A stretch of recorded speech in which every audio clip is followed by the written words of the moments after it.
नमस्कार, स्वागत है आपका देश के नंबर 1 बिजनेस चैनल जी बिजनेस में। मैं हूं दीपक डोभाल और इंटरनेशनल योगा डे पर पूरी दुनिया में एक बार फिर से योग पर बात हो रही है। योग कैसे किया जाए, योग का हमारे जीवन में क्या, उसकी क्या महत्ता है, उसकी क्या इम्पोर्टेंस है, योग के अलग अलग आसन क्या हैं, किस तरह से योग हमारे जीवन में न सिर्फ शारीरिक बल्कि मानसिक संतुलन और स्वास्थ्य के लिए ज़रूरी है, इस पर बहस हो रही है, इस पर बातचीत फिर से हो रही है। और कोरोना के काल में तो योग की एक अलग इम्पॉर्टेंस अलग हो जाती है और ख़ास तौर पर जब सब लोग लॉकडाउन के दौरान घरों में बैठे हुए हैं, सोशल डिस्टेंसिंग का पालन करते हुए ज़्यादा वक्त अपने घरों में ही बिता रहे हैं ताकि कोरोना के संक्रमण से दूर रहा जाए। ऐसे में घरों में रहते हुए बहुत सारी शारीरिक और मानसिक परेशानियां भी लोगों को हो रही हैं, तो उनसे निपटने में भी योग कारगर साबित हो सकता है। लेकिन योग करने के तरीके क्या हैं, सही तरीका क्या है, कैसे योग करें, कौन से योग करें, इन सब पर जो भी आपका कंफ्यूजन है वो आज हम दूर करेंगे। आज हमारे साथ दो बहुत खास मेहमान आपको योग की जानकारी देने के लिए, उसकी इंपॉर्टेंस बताने के लिए, उसके आसन प्राणायाम बताने के लिए मौजूद हैं। स्वागत कीजिए वंदना गुप्ता का, जो कि देश की जानी मानी योगा एक्सपर्ट हैं। बहुत बहुत स्वागत है आपका वंदना जी। इसके अलावा हमारे साथ हैं कोयल राणा, जो कि जानी मानी मॉडल है, फिटनेस एक्सपर्ट भी हैं और खुद योग और प्राणायाम करती हैं, फिटनेस का ध्यान रखती हैं। कोयल, आपका भी बहुत बहुत स्वागत है। चलिए शुरुआत करते हैं वंदना जी आपसे ही। और जैसा कि कहा जा रहा है कि भाई कोरोना काल में जब तक दवाई बनेगी तब तक तो लोगों को खुद से ही, अपने आप से ही कोरोना के खिलाफ लड़ना है। उसके छोटे छोटे हथियार हैं, सबके पास सैनिटाइजर्स हैं, मास्क है, सोशल डिस्टेंसिंग है, लेकिन योग की कितनी इंपॉर्टेंस है कोरोना के खिलाफ लड़ने में, शुरुआत यहीं से करते हैं वंदना जी। बिल्कुल, यहीं से करते हैं शुरुआत। ये हॉट टॉपिक है इस समय। एक्चुअली जो योगासन होते हैं और प्राणायाम होते हैं वो आपकी लंग कैपेसिटी को बहुत ज़्यादा इंक्रीज़ करते हैं, आपके रेस्पिरेटरी जो सिस्टम है उसको मजबूत करने में मदद करते हैं, साथ ही आपके लिम्फेटिक सिस्टम और इम्यून सिस्टम को भी बहुत ज़्यादा स्ट्रॉन्ग बनाते हैं। इसलिए योग का बहुत बड़ा योगदान है आपकी रोग प्रतिरोधक क्षमता को बढ़ाने में। इसके साथ ही हम आयुर्वेदा को भी योग से रिलेट कर देते हैं थोड़ा सा, और अगर आप खान पान का ध्यान रखते हैं तो आपकी इतनी ज़्यादा इम्यूनिटी स्ट्रॉन्ग हो जाती है कि इस तरह के जो बैक्टीरियल और इन्फेक्शन होते हैं, बैक्टीरियल वायरसेस होते हैं, इससे आपको प्रॉब्लम नहीं होती। ये बहुत जल्दी आपकी बॉडी पर अटैक नहीं करते। आपने देखा होगा कि बहुत बार सिस्टम बहुत स्ट्रॉन्ग बनती है, जिसकी वजह से ये जो कोरोना है और भी तरह के बैक्टीरियल इन्फेक्शन या वायरसेस जो होते हैं वो इतनी जल्दी आपकी बॉडी पर अटैक नहीं करते हैं। चलिए तो वंदना जी फटाफट से शुरू करते हैं और दर्शकों को हम आपके जरिए पूरे दिन की दिनचर्या के हिसाब से बताते हैं ताकि लोगों को समझने में आसानी हो जाए कि भाई योग कब उठना है। अब आप सुबह से दिनचर्या अगर लोगों की अगर हम शुरुआत करें और एक आम दर्शक जो हमें देख रहा है, जो आपको देख रहा है, आपसे सीखना चाहता है, उसकी दिनचर्या कैसे हो, कब उठा जाए, कौन कौन से योग किया जाए, पहले योग प्राणायाम करें, पहले आसन करें, ज़रा इस बारे में बताइए क्योंकि बहुत ज़्यादा लोगों को पता होता नहीं है। जी, आपने बहुत सही क्वेश्चन किया है। मैं यहीं से शुरुआत करना भी चाहती थी, तो मैं आपको बताती हूँ। वैसे पहले सही क्रम बता देती हूँ। सबसे पहले योगासन करने चाहिए, उसके बाद प्राणायाम, उसके बाद रिलैक्सेशन, यानी कि या तो आप शवासन कर सकते हैं या फिर आप मेडिटेशन कर सकते हैं, जिसको हम ध्यान बोलते हैं। तो आप इनमें से कुछ भी कर सकते हैं। तो ये तो है सही क्रम आपके योगा को फॉलो करने का। इसके बाद में बात आपने की है कि कौन सा राइट वक्त है, कौन सा सही समय है करने का योगासन और प्राणायाम। तो एक्चुअली आप सुबह अगर करते हैं तो बहुत अच्छी बात है, लेकिन किसी भी रीज़न से आपके पास सुबह इतना टाइम नहीं मिल पाता है, आप बहुत अर्ली मॉर्निंग आपके ऑफिस आवर्स अगर शुरू होते हैं, किसी भी रीज़न से आप सुबह नहीं भी प्रैक्टिस कर पाते हैं, तो it's completely alright to do it in the evening also. लेकिन स्टमक कंडीशन का ध्यान रखना है, यानी एम्प्टी स्टमक कंडीशन आपको मेंटेन करनी होती है। भरे पेट आप योगासन और प्राणायाम की प्रैक्टिस नहीं कर सकते। तो इस बात का बेहद ख्याल रखिए कि अगर आपने लंच किया है तो उसके और योगासन जो आप नहीं कर पाए हैं तो। अच्छा, अर्ली मॉर्निंग जब उठता है आदमी, नहा धो के फ्रेश होता है, तो क्या एकदम एम्प्टी स्टमक जो आप बोल रहे हैं, एम्प्टी स्टमक में भी लोगों को भ्रांति है क्योंकि योगासन करने के साथ साथ बहुत सारे लोग जो आयुर्वेद की प्रक्रिया का पालन करते हैं, तो सुबह उठ के पानी पी लेना, जीरे का पानी और मेथी का पानी, तो ये एम्प्टी स्टमक का मतलब क्या है? लिक्विड भी ना हो, बिल्कुल खाली पेट रहना है, या हम थोड़ा सा लिक्विड लेने के बाद हल्का सा ल्यूक वार्म वाटर जो होता है, चाहे सर्दी हो या गर्मी, 12 महीने आपको ल्यूक वार्म वाटर पीना ही चाहिए। एटलीस्ट अगर आप कोशिश करें 300 ml से लेकर 500 ml तक पानी आपको इतना पीना है। जो लोग जीरे का या मेथी दाना पानी पीते हैं वो भी सुबह इस पानी को पी सकते हैं, इसमें कोई हार्म नहीं है। इसके आई एम श्योर कि आप पानी पीने के तुरंत बाद तो योगासन नहीं करते हैं। You will go freshen up a little and then you will go on your mat. तो वो ठीक है कि अगर आप 15 से 20 मिनट या आधे घंटे का अंतर भी आपको मिलता है तो बिल्कुल कोई प्रॉब्लम नहीं है। लेकिन कुछ लोगों को एक और पानी से लेकर मुझे बात याद आती है कि योगासन के बीच में पानी पी सकते हैं क्या? आइडियली नहीं पीना चाहिए, क्योंकि ये आपके जो योगासन की बात करेंगे, आप हमें बताएंगे कि योगासन कैसे शुरू करें, कौन सा करें, प्राणायाम कौन सा करें, योगासन कौन कौन सा करें। फिर धीरे धीरे हम अपने दर्शकों को बताएंगे कि अलग अलग भिन्न भिन्न योग आसन और प्राणायाम कौन से हैं। लेकिन कोयल राणा इस वक्त हमारे साथ जुड़ चुकी हैं।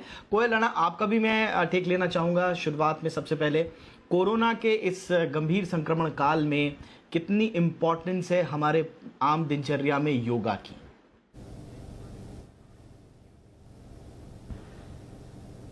जी, थैंक यू। वेल, आपको एक बात समझनी पड़ेगी, हम सबको एक बात समझनी पड़ेगी कि योगा है क्या। इट्स अ साइंस, बट ये किस चीज़ का साइंस है, ये क्या टीच करने की कोशिश कर रहा है, राइट? तो ये एक पूरी थरो आपकी जो लाइफ है ये उसका साइंस है कि किस तरह से आपको जीना है, किस तरह से आपको अपना दिनचर्या अब बिताना है, आपको अपनी लाइफ में करना क्या है, आप क्यों यहाँ हैं। तो जितना आप योगा की प्रैक्टिस करते हैं उतने आप क्लियर रहते हैं अपनी लाइफ में, अपनी लाइफ को लेकर। और अगर आप हमेशा अपनी फिज़िकल एबिलिटीज़ को आप एक्सरसाइज करते रहेंगे तो आपकी फ़िज़िकल एबिलिटीज़ बनी रहती हैं। तो क्या होता है कि आपकी जो एंटीबॉडीज़ होती है वो हमेशा रेडी रहती हैं फाइट करने के लिए।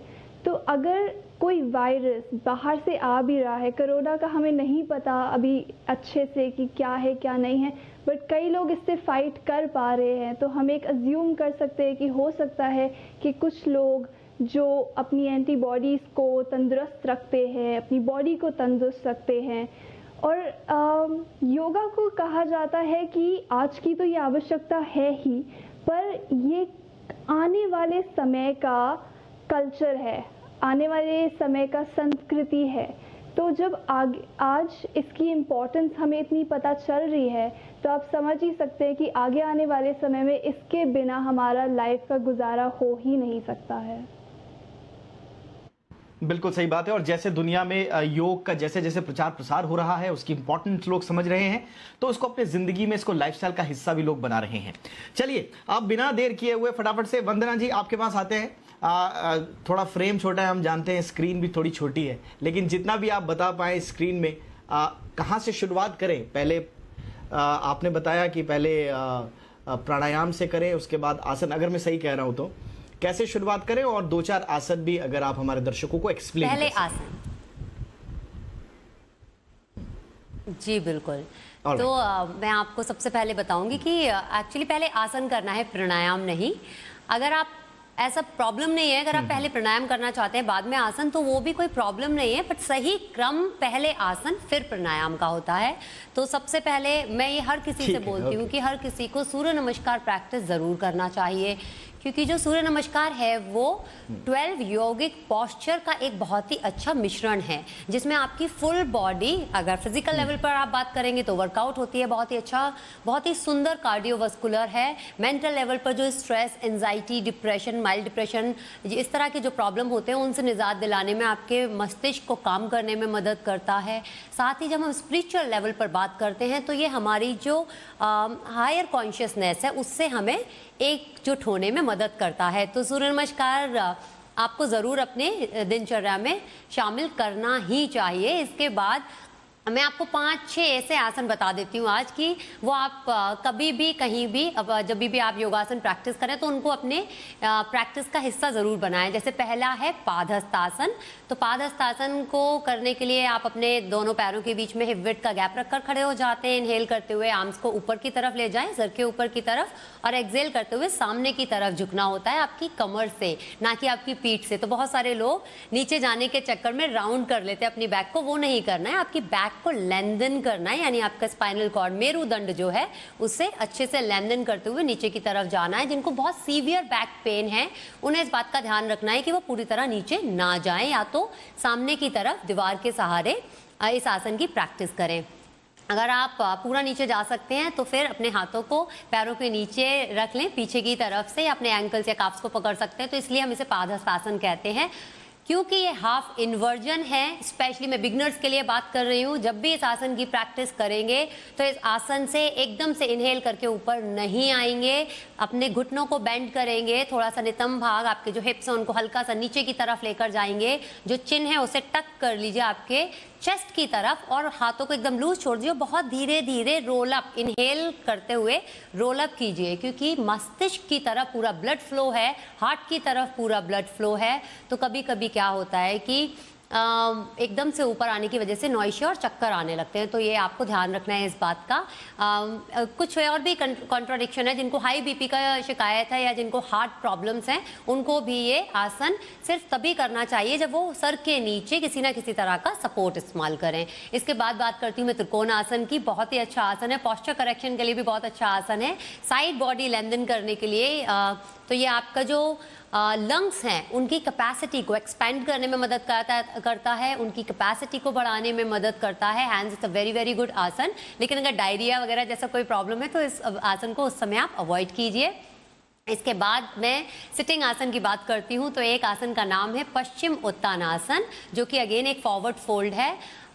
इसमें भी आपको इस बात का ध्यान रखना है कि अगर सीवियर लोअर बैक में इश्यू है तो आपको जितना इजीली आप नीचे तक जा सकते हैं उतना ही जाएंगे। और अगर आपको लगता है कि आपकी बैक बॉडी बहुत ज़्यादा स्टिफ है, फ्लेक्सिबिलिटी उतनी नहीं है, तो जितना आप जा सकते हैं वहाँ से स्टार्ट कीजिए। With every inhalation try to lengthen your spinal cord, यानी मेरुदंड को खींचने की कोशिश कीजिए। हर श्वास को छोड़ते हुए थोड़ा सा और नीचे जाने की कोशिश कीजिए। बहुत ज़रूरी बात है, हमेशा अपनी बॉडी की बात सुनिए कि आपकी बॉडी आपसे क्या कम्युनिकेट कर रही है। जैसे कि अभी कोयल ने बोला था कि बहुत अच्छी बात है अगर आप ये सब करते हैं, लेकिन कॉन्शियस होना बड़ा ज़रूरी है। तो योगा हमारी अवेयरनेस को एनहेंस करने में बहुत ज़्यादा मदद करता है। हैंस इट्स वेरी इंपॉर्टेंट कि जब हम कोई भी आसन करें तो पूरी 100% अवेयरनेस के साथ करें। इसके बाद इसका एक अपोजिट पॉस्चर है जिसका नाम है पूर्वोत्तानासन। तो आप शायद नाम से ही समझ जाएंगे, पश्चिमोत्तानासन, पूर्वोत्तानासन। ईस्ट और वेस्ट की बात कर रहे हैं हम, लेकिन वेस्ट और ईस्ट की तरह कर रहे हैं। तो फिर आपको ये आसन करना है। जिन लोगों को किसी भी तरह का कलाई में प्रॉब्लम है, किसी भी तरह की इंजरी है कलाई में, तो ये आसन उनको नहीं प्रैक्टिस करना है अभी के लिए। सिर्फ एक पीछे चेस्ट ओपन करके सिर्फ एक हल्का सा, अगर आप कैट एंड काउ जैसा भी पॉस्चर बनाएंगे तो ठीक है, काउंटर पॉस्चर करने के लिए। इसके बाद हम बात करते हैं परिवर्तित जानुशीर्षासन की। परिवर्तित जानुशीर्षासन, जो कि अगेन बहुत ही अच्छा साइड बॉडी पॉस्चर है। कुछ ट्विस्टिंग भी महसूस होती है, तो जिन लोगों को डाइजेशन रिलेटेड इश्यूज होते हैं उनके लिए बहुत अच्छा आसन है। लास्ट में एक और आसन है जिसका नाम है सेतु बंध आसन।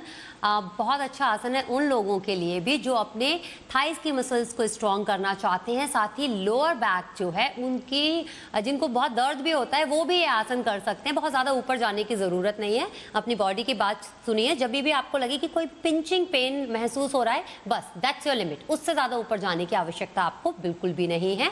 उसके बाद आप नीचे आ जाएंगे। One of the most wonderful आसन, और इसमें साथ ही आप देखेंगे चिंटक हो जाता है, यानी जालंधर बंधा। हम बंधास की बात करते हैं जो कि आज हम नहीं करने वाले हैं।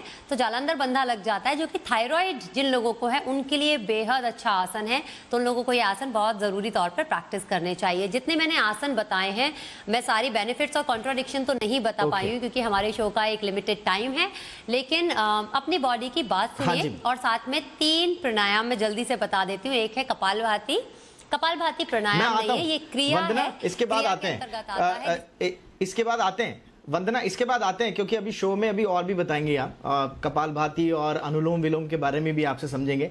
मैं फटाफट से कोयल के पास चलना चाहूंगा इस समय। और कोयल, मेरा सवाल आपसे ये होगा कि मैं पर्सनल एक्सपीरियंस आपको बता रहा हूं, मैं लॉकडाउन में मैं भी चाहता हूं कि मैं भी योग प्राणायाम करूं, लेकिन जब हम ध्यान लगाने के लिए बैठते हैं, जो शायद सबसे पहली चीज है, इंपॉर्टेंट चीज है, तो फिर ध्यान नहीं लगता है। बार बार आसपास का शोर, दिमाग में बहुत सारी चीजें चल रही होती हैं। 30 सेकंड 40 सेकंड मैक्सिमम रह के फिर आदमी जो है अलग सी दुनिया में वापस उसी में आ जाता है। तो ये ध्यान लगाने का सही तरीका क्या है? कोई इसकी कोई ट्रिक है क्या?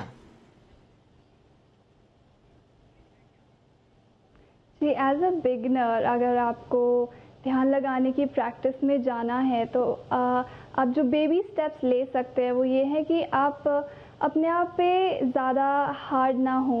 तो जब आप बैठ रहे हैं योगासन के पोज में रहे, आप अपनी आंखें बंद करते हैं, बट एक मोमेंट आता है कि आपको आंखें खोलनी है और आप आंखें खोलते ही सोचते हैं अच्छा हो गया, बट नहीं, आप एक ब्रेक ले सकते हैं बीच बीच में। आप अपनी आंखें खोल लें, उसे बंद कर लें, और जब आप अपने पोज में बैठे हुए हैं तो एक चीज़ का ध्यान रखें कि आपको अपनी बॉडी को स्टिल रखना है। इवन इफ अगर आपकी आईज ओपन हो रही हैं तो आप अपने आप को थोड़ा सा वो दे सकते हैं कि आपके थॉट्स इधर उधर जा रहे हैं, तो you can go a little easy on your self, ठीक है।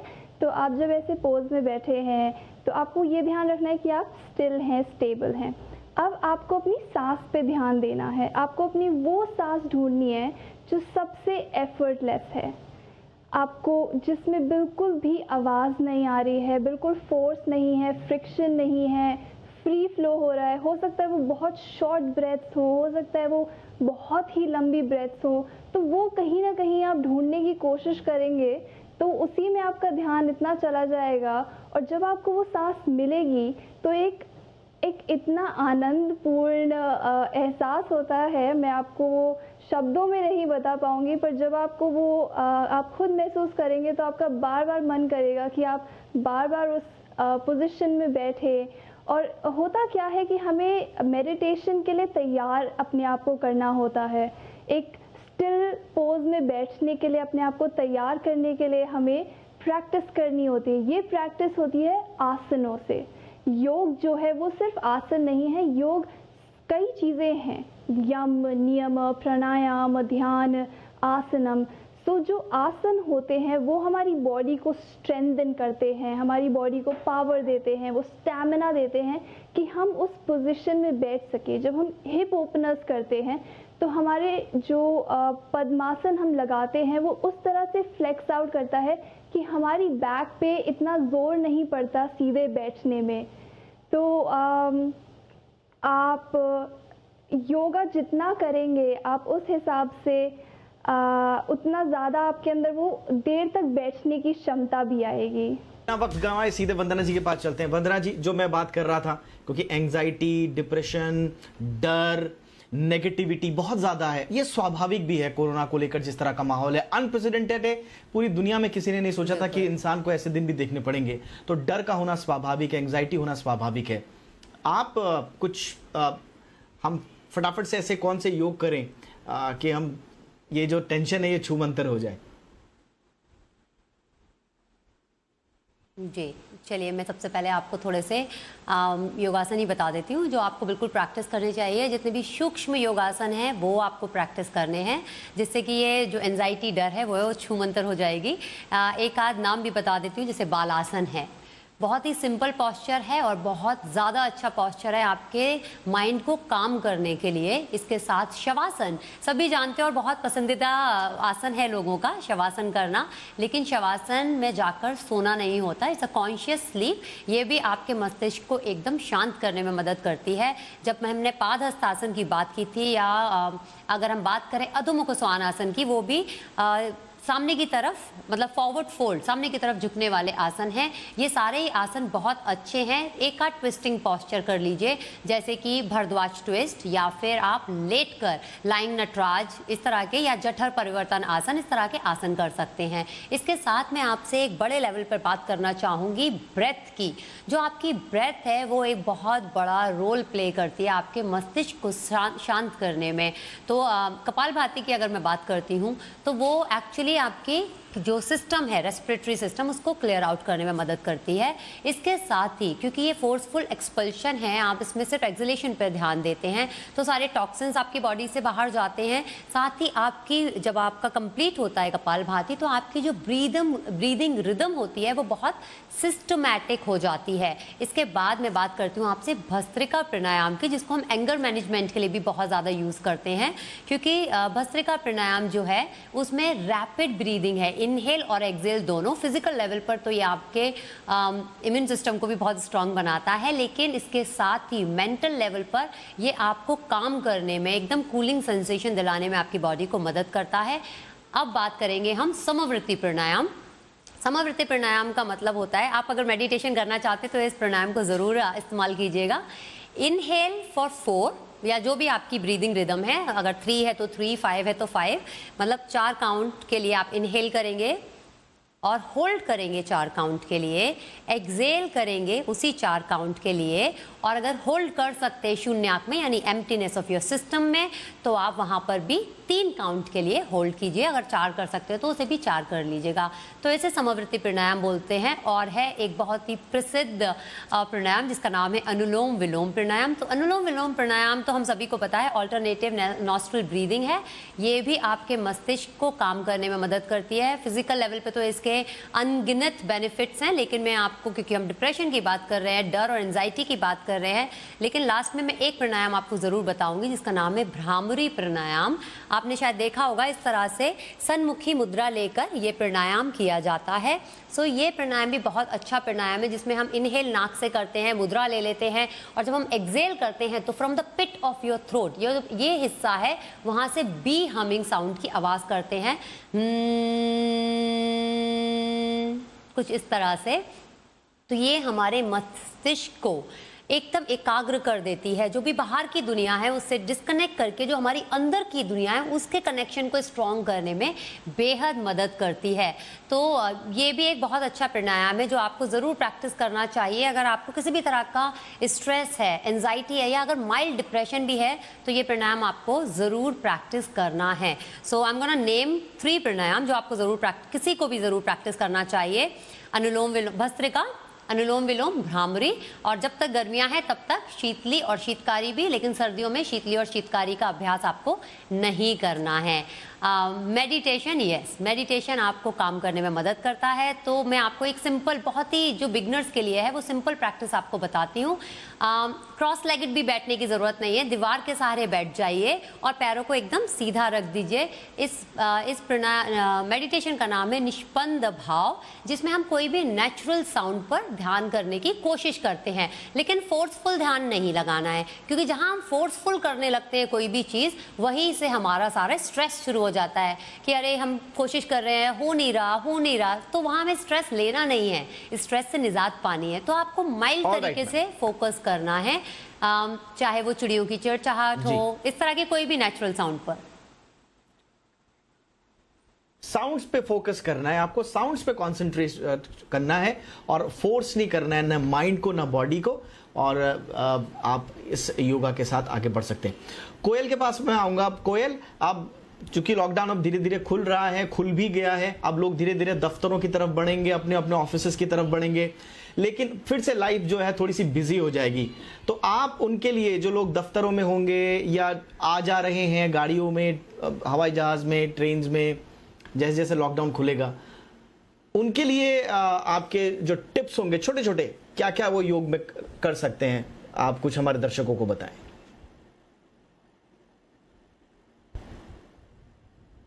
सिर्फ आसना ही नहीं होता है, जैसे क्रिया योग हो गया, राजयोग, भक्ति योगा, ज्ञान योगा।